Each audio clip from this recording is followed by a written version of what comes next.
Carta de Paulo aos Filipenses, no seu capítulo 3, versos do 4 até o 14. E para essa leitura eu convido os irmãos a se colocar de pé. Filipenses, capítulo 3, versos do 4 ao 14.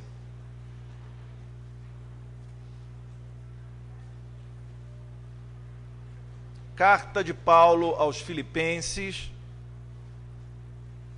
no seu capítulo 3, versos do 4 ao 14.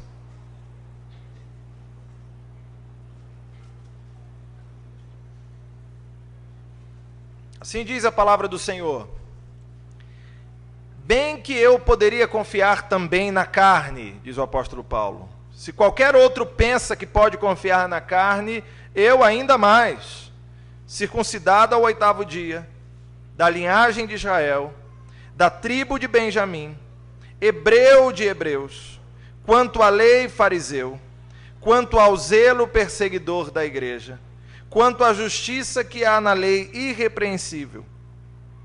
Mas o que para mim era lucro, isto considerei perda por causa de Cristo.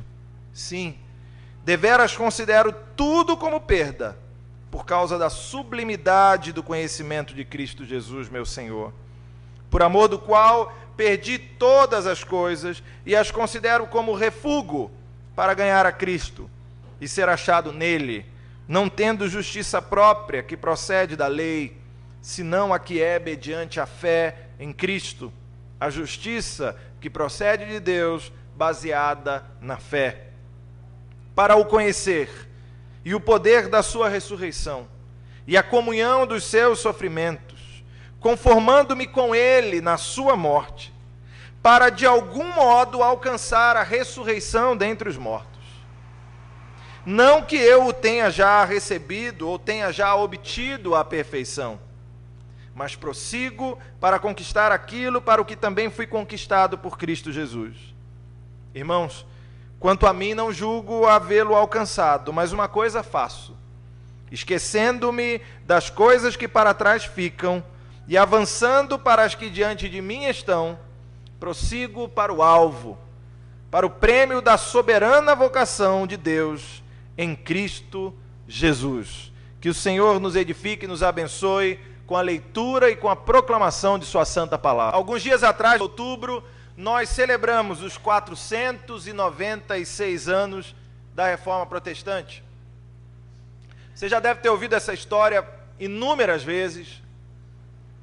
A Igreja de Cristo, ao longo do tempo, no passado dos séculos, na Idade Média, tinha se distanciado dos ensinamentos do Senhor,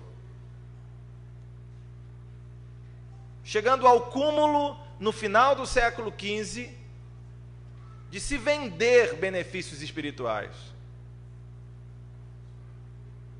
As pessoas diziam que se você trouxesse uma determinada oferta ao altar do Senhor, você receberia bênçãos de Deus, você receberia o perdão dos seus pecados. A indulgência era isso, um documento que lhe garantia o perdão dos pecados. Mais do que isso, se dizia que você receberia a indulgência plenária. Se você desse o valor necessário, todos os seus pecados seriam perdoados. O que você já cometeu, o que você está cometendo agora e aqueles que você cometeria no futuro. Indulgência plenária. Como se não bastasse, como era pouco dinheiro, também tinha a possibilidade de você conseguir indulgência plenária para você e para os seus parentes e os familiares que já tinham morrido. Então você dava aquela oferta, comprava a indulgência plenária e garantia, se tinha algum familiar seu que tinha morrido em pecado, pode ficar tranquilo, naquele momento que a sua oferta entrava, a alma dele saía e ia direto para o céu. Tem alguns crentes que de vez em quando perguntam: pastor, não tem mais isso não? Eu estava doido para comprar um desse para mim? Não tem e nunca teve, irmãos. Foi a maior enganação que já se teve ao longo dos tempos. E o povo caía, sabe por quê? Porque o povo não tinha conhecimento das Escrituras. A Bíblia não era divulgada para as pessoas. Apenas poucos tinham a sabedoria suficiente para ler o texto ou no original ou no latim. O latim ainda era a língua da ciência, o latim ainda era a língua acadêmica, mas a verdade é que o povo já não sabia mais falar o latim. Tanto é que, às vezes, quando o povo ia para a igreja, ali ao final do século XV, início do século XVI, o padre celebrava uma missa em latim e ninguém entendia nada. O povo não entendia nada que o padre estava falando e nem o padre entendia nada que ele mesmo estava falando. As pessoas faziam toda aquela celebração e não entendiam o que estava se falando. Algumas Bíblias eram acorrentadas nos púlpitos da igreja. A Bíblia era considerada tão sagrada que ninguém poderia ter aquele livro em casa. E, meu irmão, quando nós não conhecemos a Escritura, nós acabamos incorrendo em qualquer erro, em qualquer enganação. E era isso que estava acontecendo com a igreja de Cristo naquele momento. O culto tinha sido completamente deformado. O culto não era mais um momento onde toda a igreja se reunia para louvar a Deus, para dirigir a Deus as suas canções, para dirigir a Deus as suas orações. Não. As pessoas iam na igreja, o padre estava virado de costas para ela, e o padre celebrava a missa inteira em latim, mas não era em volume alto não, porque pelo menos você podia dizer, não, cheguei lá, estou ouvindo o que o padre está dizendo. Não, o padre celebrava a missa inteira em latim, baixinho assim, e o povo ficava na igreja, meu Deus, o que será que ele está falando agora? Ele virado de costas para o pessoal, e tinha um negócio chamado ecfônesis. O que era ecfônesis? Era a hora que o padre levantava a voz para as pessoas saberem em que parte da missa ele estava. Então ele estava Pater Nostrum, tá no Pai Nosso agora tá, eu ouvi. Agnus Dei, que tá no Agnus Dei, não sei o que é isso, mas tá nessa hora, né? Ele levantava de vez em quando a voz, isso era o culto. Era uma superstição tremenda. Para você ter uma ideia, as pessoas ficavam esperando a hora que o padre ia levantar a hóstia, a hora da consagração, como se tivesse, como hoje em dia quando a gente está esperando um gol no time de futebol, as pessoas ficam lá, vai virar o corpo de Cristo, aquela hóstia vai virar o corpo de Cristo, né? E ele levantava quando ele dizia aquelas palavras mágicas, hoc est corpum meum, este é o meu corpo, só faltava o povo pular na igreja, né? Ali, as pessoas iam assistir a celebração, hoc est corpum meum.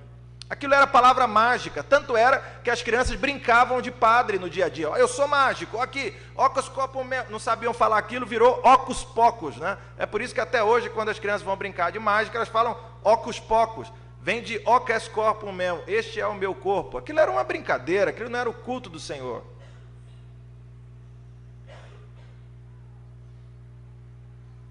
Quando a família tinha muitos filhos, e usualmente uma família tinha muitos filhos, os pais desejavam que pelo menos um daqueles filhos se tornasse padre.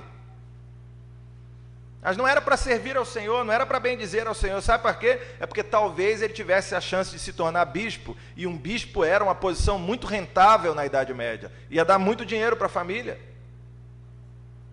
A igreja estava completamente corrompida, até que Deus começou a levantar alguns homens e algumas mulheres para mudar a cara da igreja no século XVI. E ao longo do tempo Deus foi despertando essas pessoas, e ele despertou um indivíduo em especial, um monge agostiniano chamado Martinho Lutero, que começou a estudar as Escrituras, e que ao olhar para a igreja de sua época percebeu que havia alguma coisa de muito errado ali. E Lutero dizia, eu não posso concordar com isso que está sendo ensinado.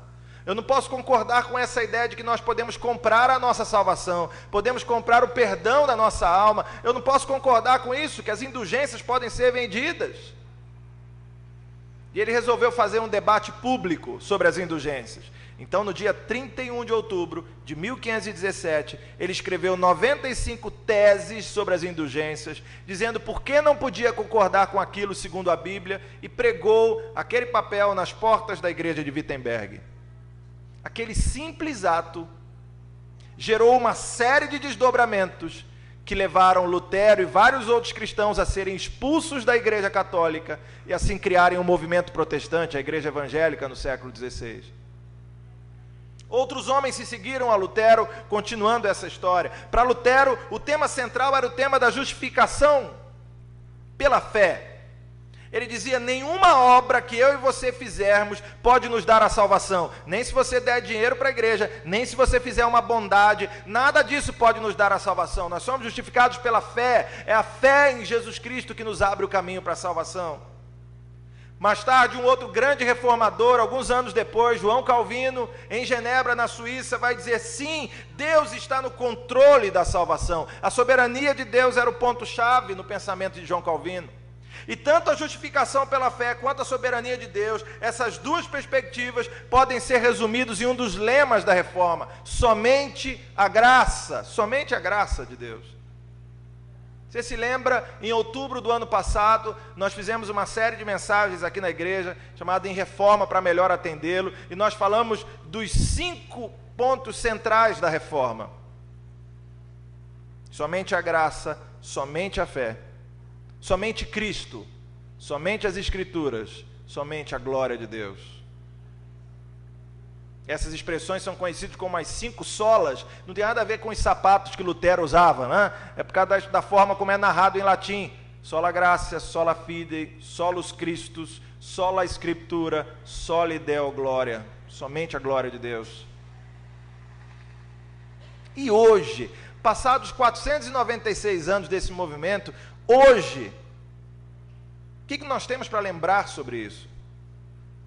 No texto que nós lemos, no texto de Paulo aos Filipenses, Paulo está falando exatamente sobre isso. 1500 anos antes da reforma, Paulo está falando sobre isso. Olha, meus queridos, nada do que vocês fizerem vai comprar a salvação de vocês. A salvação é de graça. Vocês são salvos pela graça. Com certeza havia muitos filipenses que defendiam que para se obter a salvação, você tinha que seguir determinados rituais do judaísmo. A não ser que você se circuncide, a não ser que você obedeça os princípios da lei, você não vai alcançar a salvação. E aí Paulo começa a escrever a partir da sua própria experiência, dizendo: olha, se tem alguém que seguiu a lei dos judeus perfeitamente, esse alguém sou eu. Eu segui perfeitamente. Todos os itens que se espera da lei do judeu, eu segui. Mas mesmo assim eu descobri, depois que conheci Jesus, que a salvação é somente pela graça mediante a fé. A gente ouve falar isso na igreja o tempo todo: somos salvos pela graça, somos salvos pela graça. Mas afinal de contas, o que significa isso? O que significa esse que era um dos lemas da reforma: somente a graça? Eu queria conversar um pouquinho sobre isso com você nessa noite. O que significa dizer que nós somos salvos pela graça? Deixa eu compartilhar 3 verdades com você. A primeira é: nós somos salvos pela graça somente, não pelas obras. Somos salvos pela graça de Deus somente, não Paulo diz: eu desejo ser achado em Cristo, não tendo justiça própria que procede de lei, senão a que é mediante a fé em Cristo, a justiça que procede de Deus, baseada na fé. Segundo Paulo, nós somos salvos pela justiça que procede de Deus. Sabe o que é a justiça que procede de Deus? É a graça de Deus. Mas o que é graça? O que é isso, pastor? Graça é a decisão de Deus em nos abençoar e salvar, mesmo sem nós merecermos. Graça é um presente, é um dom, é uma dádiva. Entenda dessa maneira: você não merece nada da parte de Deus. Eu não mereço nada da parte de Deus, porque somos pecadores. Deus não tinha obrigação nenhuma de me abençoar e de te abençoar. Mas sabe o que Deus decidiu fazer? Ainda assim, Ele decidiu nos abençoar. Isto é graça. Graça é um favor imerecido, é um presente que Deus nos dá, sem que nós façamos nada por merecer. E o tempo que nós vivemos, a geração em que nós vivemos, não consegue entender a mensagem da graça, porque hoje essa geração é muito autossuficiente. Você tem que ganhar, você tem que fazer merecer aquilo que você ganha, você tem que trabalhar muito para ganhar muito dinheiro, você tem que fazer jus aos seus direitos. Nós vivemos numa geração em que as pessoas têm que fazer merecer aquilo que elas têm. E quando vem alguém como Jesus e diz: não, nada do que você puder fazer, nada do que você puder fazer vai te dar a salvação, a gente não consegue aceitar isso. Porque a gente não consegue lidar com a ideia de que nós vamos receber alguma coisa sem merecermos. Não, eu preciso fazer por merecer, eu conquistei, eu ganhei. Meu irmão, graça significa sair de cena e deixar Deus ocupar o centro da história. Graça de Deus significa que Ele ocupa o papel central, nós não. Você conhece a velha história da salvação? Nós somos pecadores por causa do pecado dos nossos pais, os primeiros pais, Adão e Eva. A Bíblia diz que nós nascemos em pecado. E mais do que isso, a Bíblia diz que o pecado faz separação entre nós e Deus. E essa separação é tão grande, tão profunda, que nada do que você puder fazer vai conquistar a salvação para você. E talvez você me pergunte, pastor, mas se é assim, se eu estou morto nos meus delitos e pecados, se eu estou separado de Deus por causa do meu pecado, e se eu não posso fazer nada para me unir novamente a Deus, então, pastor, coitado de mim, eu vou para o inferno, eu estou sentindo o caldeirão 13 já queimando meu calcanhar, eu não vou ter como subir as alturas. É verdade, meu irmão, se dependesse apenas de você, você estava condenado ao fogo do inferno. Mas sabe o que Deus faz? Deus envia de graça o Filho dele para morrer por mim e por você, para pagar o preço pelos nossos pecados, e a cruz de Cristo abre para nós o caminho que nos leva até Deus. Isto é a graça. Eu e você estávamos condenados para o inferno, mas a morte de Cristo na cruz nos deu a salvação no Senhor. Isso é a graça de Deus. Lutero, Calvino eram homens muito importantes, mas eu vou te dizer, nada do que Lutero fizesse, nada do que Calvino fizesse poderiam dar a salvação para eles. Porque por melhor que nós sejamos, nada podemos fazer para alcançarmos a nossa própria salvação. Até hoje tem muita gente que acha que se pagar a promessa vai receber uma bênção de Deus, não é verdade? Eu vou subir a escadaria de sei lá onde, eu vou levar sei lá o que para sei lá qual lugar, eu tenho que pagar minhas promessas para receber a bênção de Deus. Meu irmão, não existe preço que pague a bênção que Deus lhe deu. Quanto é que você acha que deveria pagar pela sua salvação? Pensa aí, quanto? R$1.000? 10 mil reais? 100 mil? Quem dá mais? 1 milhão? 10 milhões? Não há preço que pague a salvação em Cristo Jesus. Nada do que você pudesse fazer poderia lhe dar a salvação. Veja Paulo, veja a descrição que Paulo faz dele mesmo. Eu sou um judeu exemplar, fui circuncidado ao 8º dia, sou da tribo de Benjamim, era fariseu. A gente leu isso agora há pouco. Paulo cumpriu todos os elementos da lei, mas ele está dizendo, nada disso servia para a minha salvação. A Escritura diz que nós estávamos mortos em nossos delitos e pecados. Deixa eu lhe dizer isso, meu querido, antes de conhecer a Jesus, a Bíblia diz que antes de conhecer a Jesus, você está morto espiritualmente. Morto. Sabe como é que é morto-vivo? Você está assim, você está andando, mas você está morto por dentro. Estilo Um Morto Muito Louco. Lembra daquele filme, Um Morto Muito Louco? Lembra, Marcinho? É da sua época esse filme. O Cimei lembra também, porque é da época dele. Um Morto Muito Louco. Lembra, Félix, esse filme? Lembra. Você lembra também que é da sua época.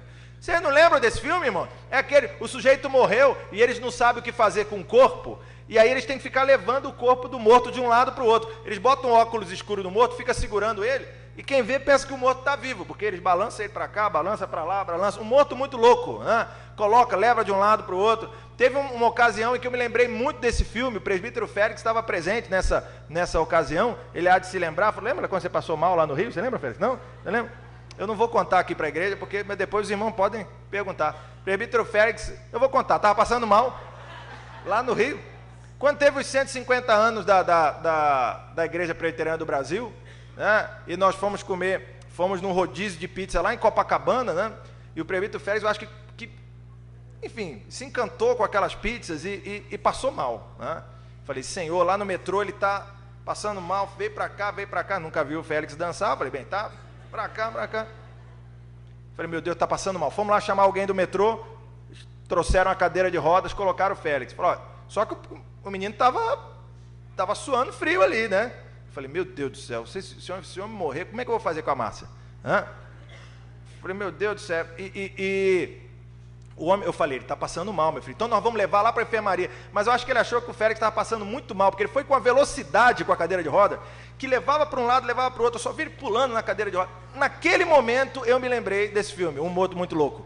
Porque era assim, parecia... Graças a Deus, o Félix está vivo até hoje. Amém, igreja? Amém. Louvado seja o Senhor. Mas o morto muito louco, não.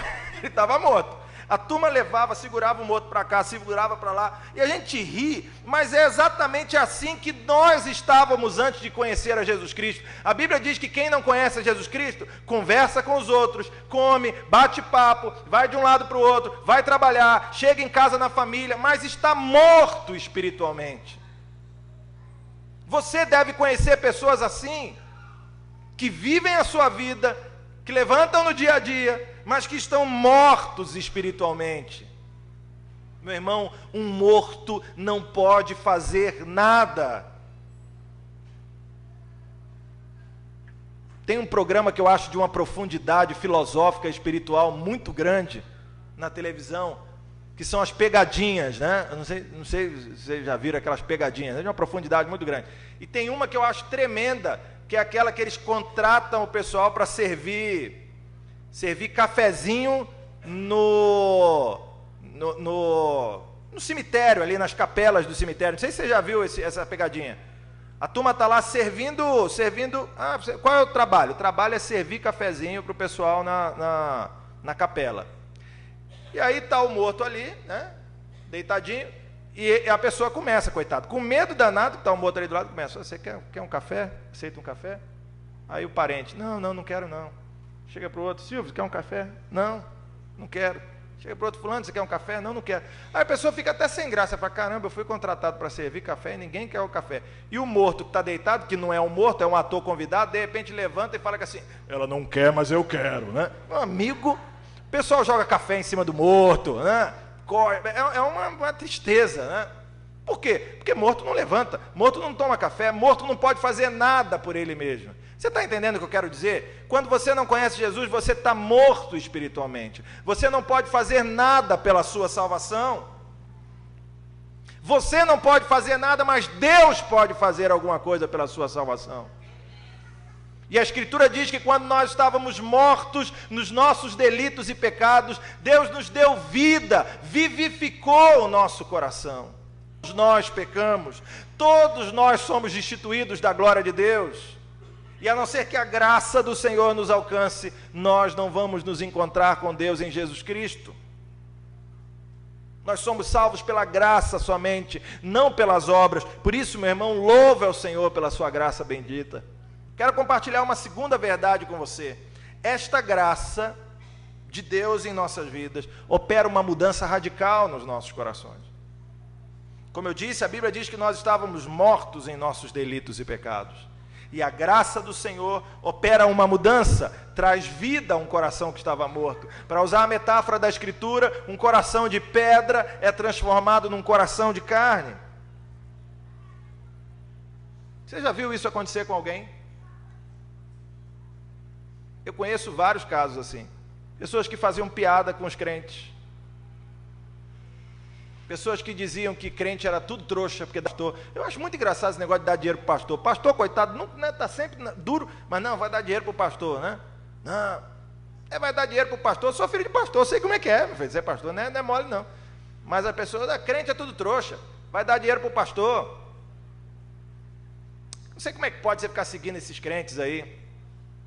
Eu conheci várias pessoas assim, mas que um dia tiveram uma experiência com Jesus Cristo. E de repente, de uma hora para outra, mudaram as suas vidas, mudaram o seu coração. Você já viu alguém assim?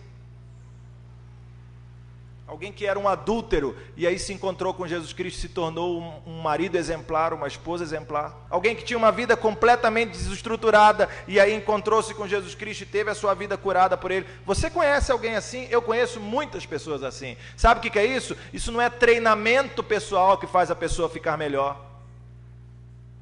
Isso não é um programa para corrigir a vida das pessoas, não. Isso não é um vídeo que a gente compra na televisão para mudar a vida das pessoas, não. Isto é um milagre chamado regeneração do coração, e esse milagre só é operado pela graça do Senhor.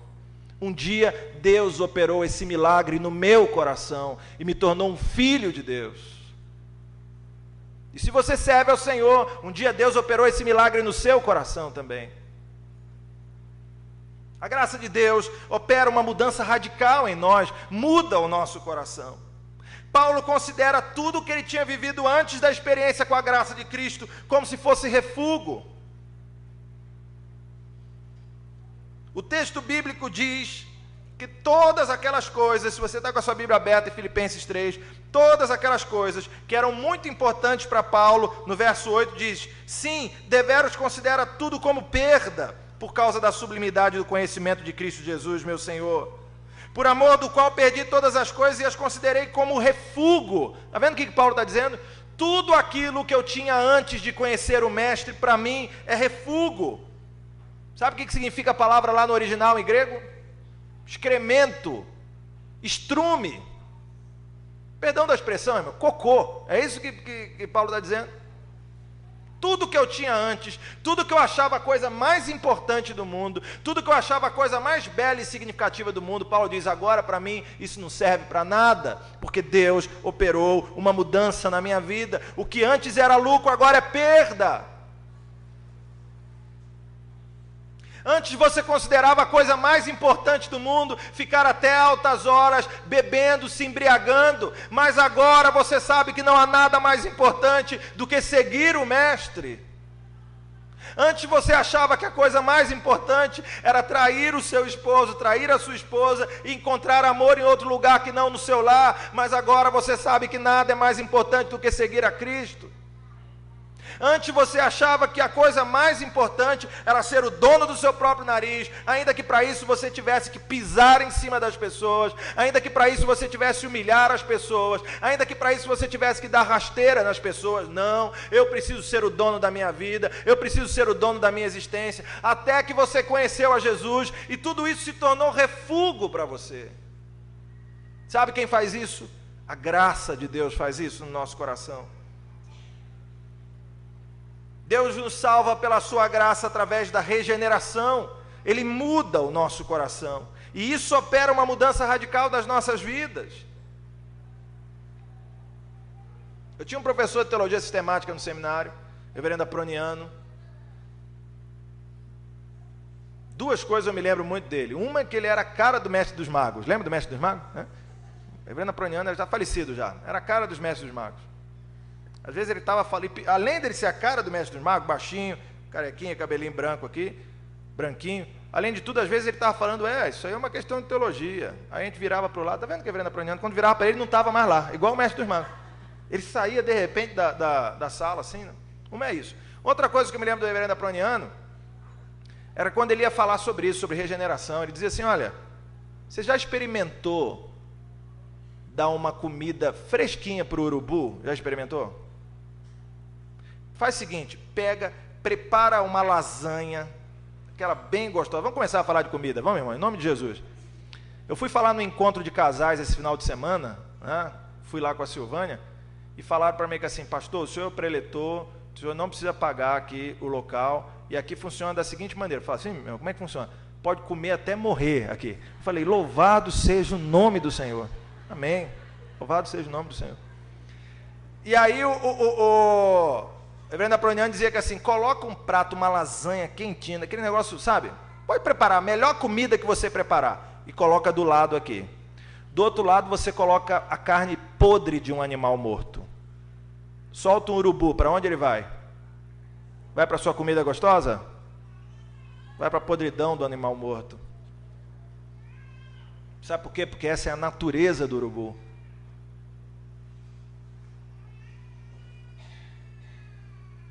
Diz que tinha um escorpião e um sapo que estava numa ilha e estava tendo uma enchente.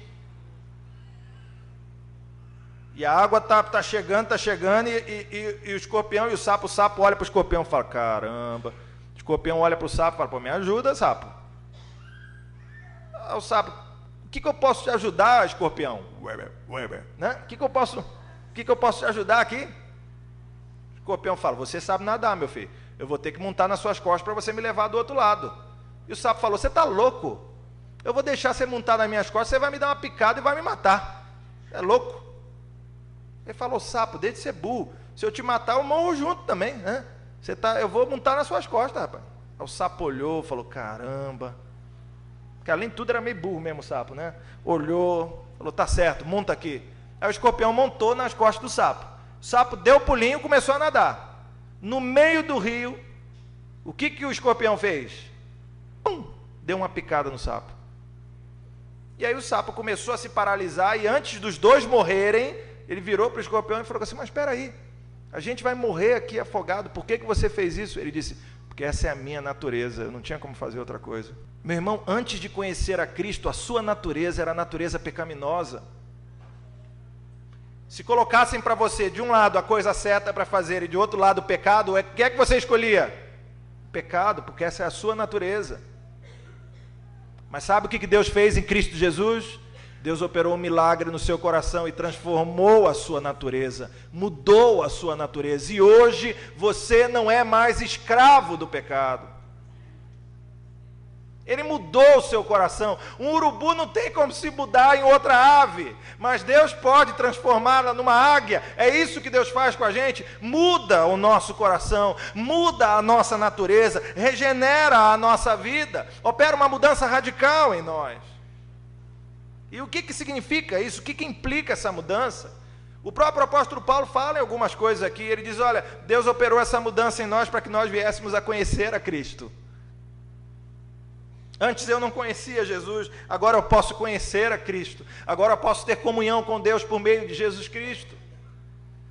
Eu não me canso de dizer isso, isso é algo extraordinário e fantástico. Eu posso me relacionar com Deus por meio de Jesus Cristo. Eu tenho o caminho aberto ao Pai por meio de Jesus Cristo. Ele está presente aqui nesse lugar. Eu posso conhecer a Cristo, porque um dia o Pai teve misericórdia de mim, e por sua graça bendita e maravilhosa, lavou o meu pecado, e me remiu no sangue de Cristo Jesus, mudou o meu coração, regenerou a minha vida, louvado seja o nome do Senhor. Ele mudou a minha vida para que eu pudesse conhecer a Cristo. Mais do que isso, Ele mudou a minha vida para que eu pudesse viver como Cristo. O apóstolo Paulo diz que a gente é conformado com Cristo até na sua morte, diz o texto que a gente acabou de ler. A gente toma a forma de Jesus Cristo na vida e na morte. Ele mudou o nosso coração para a gente ser igualzinho ao seu Filho. É por isso que é sempre muito estranho quando alguém que se diz um seguidor de Jesus Cristo tem uma vida igualzinha daquelas pessoas que não se dizem seguidores de Jesus Cristo. É muito estranho. Porque eu espero de alguém que conheceu a Jesus que tenha a sua vida mudada, porque é isso que Deus faz. Quero te dizer, meu irmão, com todo carinho, você que é membro dessa igreja, ou é membro de qualquer outra igreja, deixa eu lhe dizer, ser batizado, tornar-se membro de uma igreja, não significa ganhar a salvação.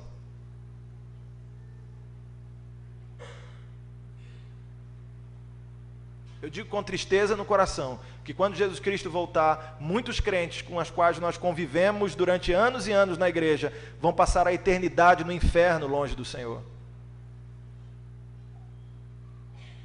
Porque estar na igreja, ser membro da igreja, por 1, 5, 10, 20, 50 anos, não conquista a salvação de ninguém. Se você realmente foi salvo por Jesus Cristo, a sua vida precisa ser diferente. Porque Deus lhe salvou em Jesus para que você fosse conformado com Jesus Cristo, para que você adotasse a forma de Jesus, para que a cada dia você ficasse mais parecido com o Mestre. É simples. Se você não é parecido com Jesus, alguma coisa precisa mudar na sua vida hoje, já, agora. Deus opera essa mudança na gente, para a gente viver como Cristo, conhecer a Cristo, viver como Cristo e receber as bênçãos de Cristo. Nosso Deus é muito bom, nosso Deus é galardoador, nosso Deus tem toda sorte de bênçãos espirituais, a palavra dele diz, prontas para nos dar. E somente quando nós nos achegamos a Deus, por meio de Jesus Cristo, que nós recebemos essas bênçãos do Senhor. E eu lhe pergunto, meu irmão, Deus já fez essa obra na sua vida? Deus já operou essa mudança no seu coração? Deus já fez essa transformação radical na sua vida? É isso que a graça de Deus faz com a gente. A primeira verdade que eu dividi com você hoje é que a salvação é pela graça somente, não pelas obras. Não adianta, você pode pagar promessa, você pode dar o seu dízimo todo dia, você pode entregar a sua oferta, você pode cumprir todo o estereótipo de crente, nada do que você fizer pode te dar a salvação. Só Deus pode lhe dar a salvação, e isso é graça. A segunda verdade é que a graça de Deus opera uma mudança radical nos nossos corações. A graça de Deus nos transforma. Deus lhe salvou para lhe mudar. E aí eu quero conectar com a terceira e última verdade que eu gostaria de compartilhar com você nessa noite. A salvação da graça nos convoca para uma missão. Você sabe por que Deus te salvou? Deus te salvou porque Ele tinha uma missão para você. Deus te salvou porque Ele tinha algo para você. O apóstolo Paulo diz no verso 12 que ele foi conquistado por Jesus Cristo para cumprir a missão dele. Não que eu tenha já recebido ou tenha já obtido a perfeição, mas prossigo para conquistar aquilo para o que também fui conquistado por Cristo Jesus. Paulo diz que recebeu a salvação para conquistar algo para o Senhor. Entenda, nós não fazemos nada para sermos salvos, mas a salvação nos impulsiona para as boas obras. Nenhuma boa obra que você fizer pode te dar a salvação, mas depois que você recebe a salvação, nenhuma boa obra é suficiente para cumprir o chamado do Senhor. Deus tem sempre mais para você. Às vezes, deixa eu fazer uma observação. Às vezes tem algumas pessoas que eu ouço falar, dentro da igreja presbiteriana especialmente, né, que dizem, eu não aceito esse negócio de predestinação, porque se Deus já escolheu em sua soberania aqueles que iam ser salvos, então para que eu vou evangelizar? Para que eu vou trabalhar? Para que eu vou fazer alguma coisa? Primeiro, você vai fazer porque Deus mandou. Quem manda quem pode, obedece quem tem juízo, em primeiro lugar. Ele mandou, você vai obedecer. Ainda que não fizesse o menor sentido, você ia obedecer. Mas segundo, as nossas obras são um instrumento da realização da vontade divina. Deus te salvou, o mínimo que você pode fazer é obedecê-lo, é viver uma vida inteira de obediência e gratidão pela obra da salvação que Ele fez com você. Eu estava caminhando para o inferno, eu estava caminhando para longe do Senhor, eu vivia na podridão do meu pecado, chafurdando na lama, porque essa era a minha natureza pecaminosa. Sabe o que Deus fez comigo? Deus transformou o meu coração. O mínimo que eu posso fazer é me comprometer com Ele e viver uma vida eterna de obediência. Você entende? A salvação ela é um processo, ela já está garantida, mas ela se constrói a cada dia. Por isso que o apóstolo Paulo, em outra ocasião, diz: desenvolvei a vossa salvação. Ela já está garantida. Tudo que a gente precisa para a salvação já foi garantido em Cristo Jesus, no sacrifício dele na cruz. Mas Deus continua essa obra da salvação nas nossas vidas através da santificação. O Espírito Santo a cada dia nos torna pessoas melhores. O Espírito Santo a cada dia nos capacita a cumprir melhor a vontade do Pai. A cada dia a gente faz isso. Você foi convocado por Deus para avançar. Você não pode ficar parado no seu lugar. Eu aceitei a Jesus Cristo e agora vou ficar aqui numa boa. Não existe isso, meu irmão. Você vai ficar numa boa quando você for para o céu. Você quer ir para o céu agora? Quem quer ir para o céu agora, diga um amém. Ô, meu irmão, cuidado. Depois cai um avião aqui, olha a situação. Né? Quem não falou amém fica, né? Cuidado, né? Você vai ficar numa boa quando você for para o céu. Mas, meu irmão, você vai viver muitos anos aqui ainda. Aqui, enquanto a gente estiver vivo nessa terra, nós temos uma missão a cumprir. Eu já falei para você algumas vezes aqui na igreja que não existe ninguém que recebeu o chamado de lustramóveis. Não existe. Sabe quem aqui é o chamado de lustramóveis, né?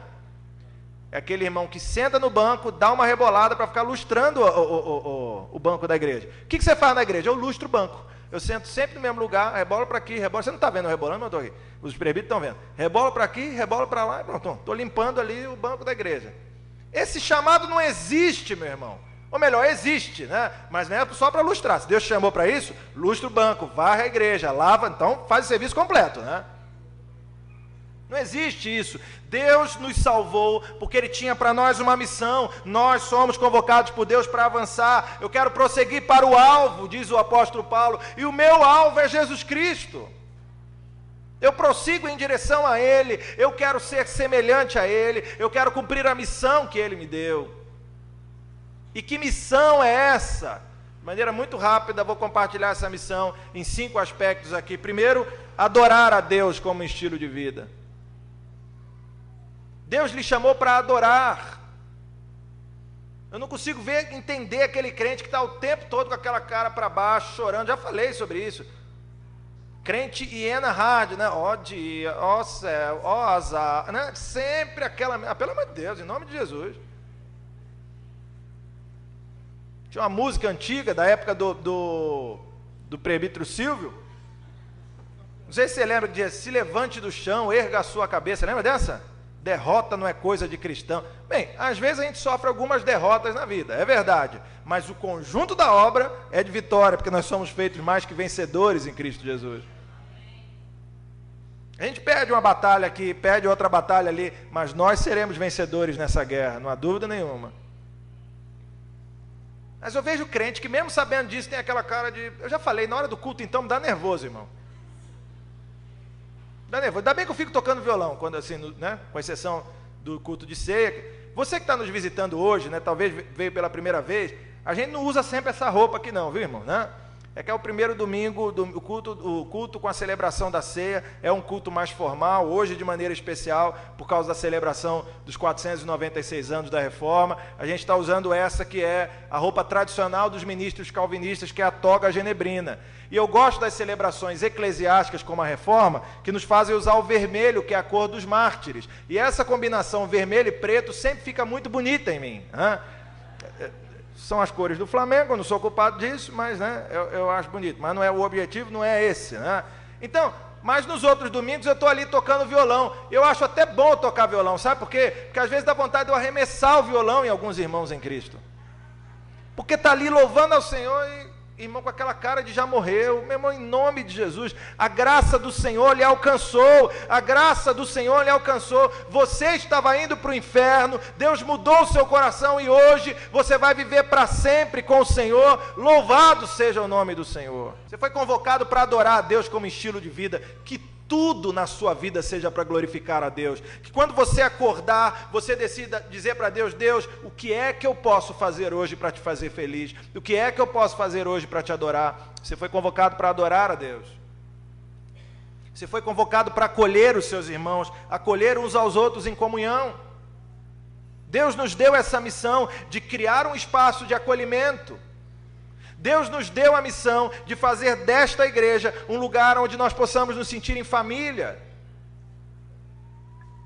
Por isso que nessa igreja não tem fofoca, amém? Você pode dizer pela fé, irmão? Diga pela fé.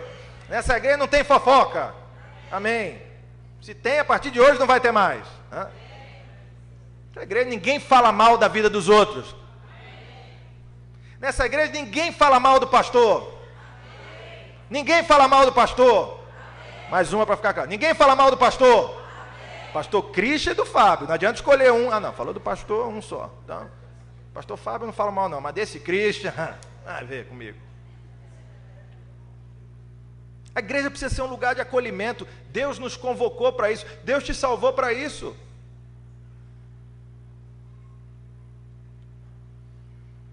Estou lendo um livro essa semana, né? Eu fui lá visitar o Fábio Araújo lá na Editora Vida. É um risco lá visitar, porque você já sai de lá gastando dinheiro, né? Porque ele vai trazendo vários livros. E aí eu estou lendo o livro da história da igreja de Willow Creek, né? A igreja do Bill Hybels, o pastor Bill Hybels lá nos Estados Unidos. É uma igreja fantástica, influenciou muitas gerações, criou o conceito de rede ministerial, que no final da década de 80, início de 90, foi espalhado pelo mundo inteiro. Várias igrejas usaram isso, dividir a igreja em ministérios. Até hoje, a gente tem várias igrejas que seguem esse padrão, que começou ali em Willow Creek com Bill Hybels, uma igreja que influenciou demais a igreja evangélica mundial. E no comecinho do livro, o Bill Hybels conta, ele pega assim umas 10 cenas pequenas, do que é a igreja na opinião dele, citando coisas que acontecem na igreja dele. Ele fala, fulano chegou, aconteceu isso, isso, isso. Isso é a igreja. Mas citando algumas cenas. Eu devo confessar que eu li aquilo ali e fiquei emocionado. Eu falei, Deus, é isso que a igreja precisa ser. Eu lembro que tinha uma cena que ele relata, todas as cenas ocorridas ali na igreja, em Willow Creek ao longo das décadas, né? Uma igreja batista lá nos Estados Unidos. Uma das cenas que ele relata é assim, falou, olha, poxa, fulano estava lá no hospital sofrendo, porque tinha acabado de perder a sua esposa. E ele não sabia muito bem o que fazer, porque ele acabou de receber aquela notícia do médico. Olha, a sua esposa faleceu, a gente não tem mais nada que pode fazer. O mundo tinha caído para aquele homem naquele momento. E aí, de repente, ele sente uma mão no ombro dele, é um irmão do pequeno grupo dele na igreja. Aquele irmão não diz nada, só coloca a mão no ombro dele e dá um abraço. De repente, vem uma outra irmã do pequeno grupo e chega e dá um abraço nele também. Vem mais 2 irmãos que foram ministrados por aquele casal ao longo do tempo no pequeno grupo, e o abraço, e a cena termina com aquele homem recebendo um abraço coletivo ali no hospital, recebendo um abraço de carinho, de acolhimento, de solidariedade, e ele percebendo o amor de Cristo através daquelas pessoas. Aí ele terminava dizendo, isso é a igreja. Meus irmãos, essa é a igreja com que eu sonho, essa é a igreja dos meus sonhos. Onde eu tenha pessoas que possam chorar a minha dor e sorrir o meu sorriso. Onde eu tenho pessoas que me acolham do jeito que eu sou. E que eu me sinta motivado a acolher os outros da mesma maneira. Essa é a nossa missão. Deus te salvou pela graça para isso, para que você acolha o outro no espírito de comunhão. Sabe um outro aspecto da nossa missão? Você foi chamado para amadurecer no discipulado de Jesus Cristo. Você foi chamado para se tornar cada vez mais maduro, aprender as Escrituras, estudar esse livro e tornar-se cada vez mais alguém parecido com Jesus. Eu não admito o crente que está há 5 anos na igreja e é igualzinho como chegou. Em alguns casos eu até agradeço a Deus, porque tem uns que ficam pior depois que entram para a igreja, né? Não admito isso. Se você está caminhando com Jesus, você precisa amadurecer. Você precisa conhecer mais do Senhor, conhecer mais da sua palavra e tornar-se cada vez mais parecido com Jesus Cristo. Você foi chamado para adorar, você foi chamado para acolher, você foi chamado para amadurecer, você foi chamado para apoiar aos outros pelo seu serviço. Todo filho de Deus que foi salvo pela graça, todo filho de Deus precisa oferecer a sua vida em serviço ao Senhor. Quando alguém me pergunta, pastor, o que é que eu posso fazer para poder ajudar na igreja? Eu adoro quando alguém me pergunta isso. Eu fico doido para alguém me perguntar. O que é que eu posso fazer para ajudar na igreja? Eu digo, tudo. A pessoa diz, mas tudo o quê? Não, tudo mesmo que você entendeu. Tudo. Escolhe. Tem todas as coisas que você quiser. Diga uma só. Deus te salvou. Deus regenerou o seu coração. Deus lhe alcançou pela graça. Sabe o que você tem que fazer em retribuição? Você tem que oferecer a sua vida completa ao Senhor. Por gratidão, você precisa dizer, Senhor, eis-me aqui, o que é que eu posso fazer? Meus irmãos, essa igreja precisa demais do seu serviço. Daqui a algumas semanas, o conselho dessa igreja estará nomeando os líderes dos ministérios para o próximo ano. E você, meu irmão, em que vai servir no próximo ano? Já pensou sobre isso? Eu quero apoiar no ano que vem fazendo isso. Essa igreja tem muitas coisas que precisam ser feitas. Ontem, na hora do jantar, eu e Silvânia nos sentamos juntos com um casal, com um jovem casal que estava presente nesse encontro de casais. E a gente começou a conversar. Eles eram de uma igreja pentecostal e agora estão frequentando uma igreja batista. E eu comecei a conversar com ele, e aí, que tipo de ministério você desenvolve lá na igreja? Ele falou, pastor, agora eu estou meio parado. Eu falei, Não, quando eu estava na outra igreja, a gente tinha um trabalho com moradores de rua. E aí ele começou a contar, ele foi se empolgando contando as coisas que ele fazia. Ele contou um caso, ele falou, pastor, tinha um senhor que era morador de rua, que estava dependendo de drogas, e aí a gente foi, eu liderava um grupo, nós fomos, o acompanhamos, falamos, você quer sair dessa vida? Ele falou, quero. Então a gente vai te levar para uma clínica, você topa aí? Ele falou, topo. Nós levamos ele para a clínica, demos assistência durante um ano, quase todo naquela clínica, e ele saiu de lá. Quando ele saiu de lá, ele falou, vou montar minha oficina, porque eu sou funileiro. e começou a montar uma oficina, e hoje, pastor, ele não tem só uma oficina não, ele tem 2 oficinas, e todo dia ele faz um culto com os funcionários dele na empresa. Ele, louvado seja o Senhor por isso. Ele falou, e eu disse, e agora, o que você faz? E aí ele ficou meio sem graça, e falou, pastor, sabe qual é o problema?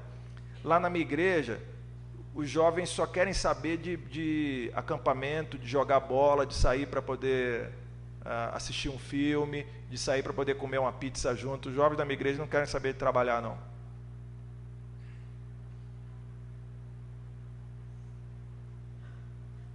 E aí eu fiquei pedindo a Deus que Ele não me perguntasse o que é que os jovens da minha igreja fazem.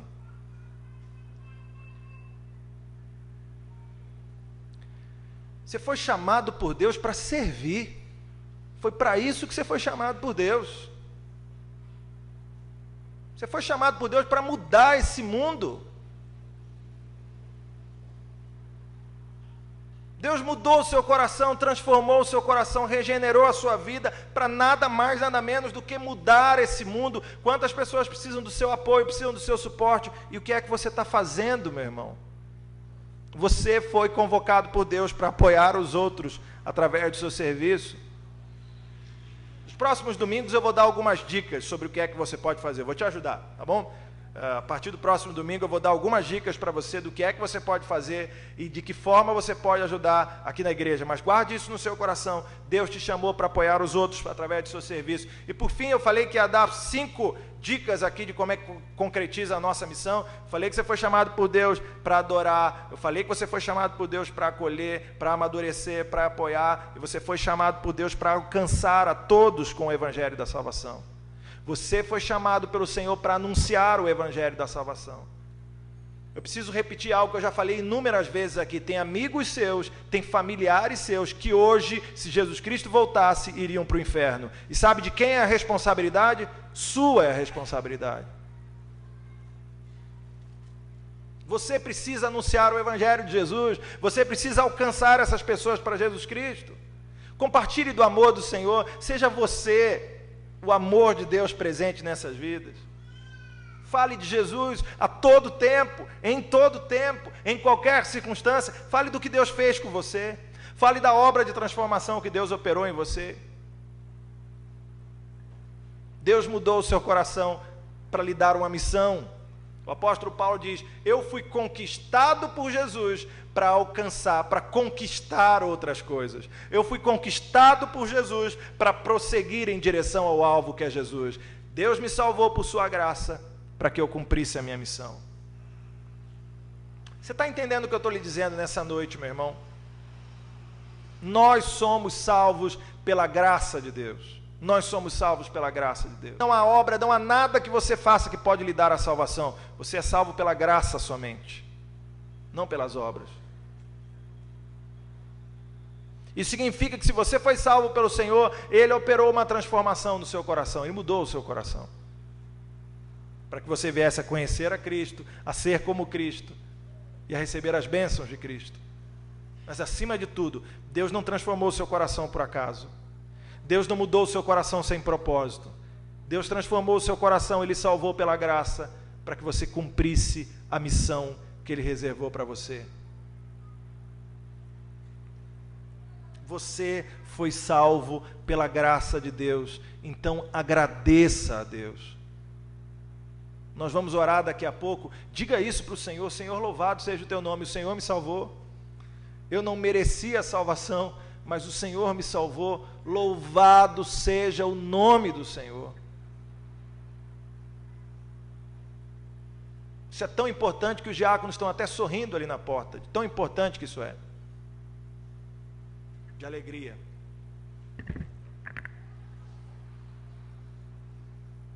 Você foi salvo pela graça de Deus, então agradeça a Deus.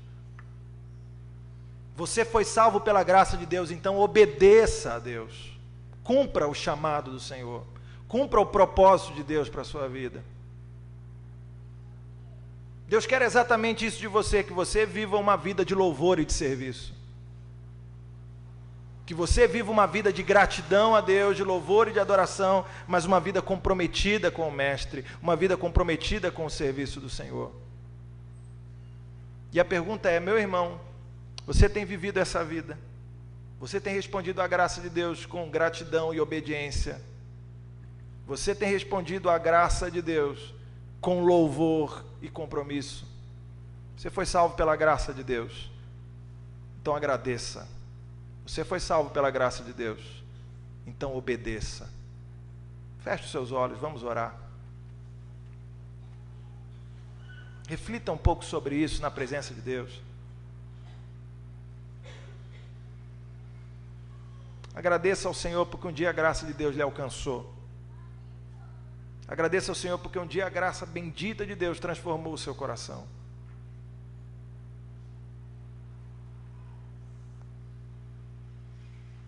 Mas além disso, diga para Deus: Deus, o Senhor me salvou, o Senhor me transformou.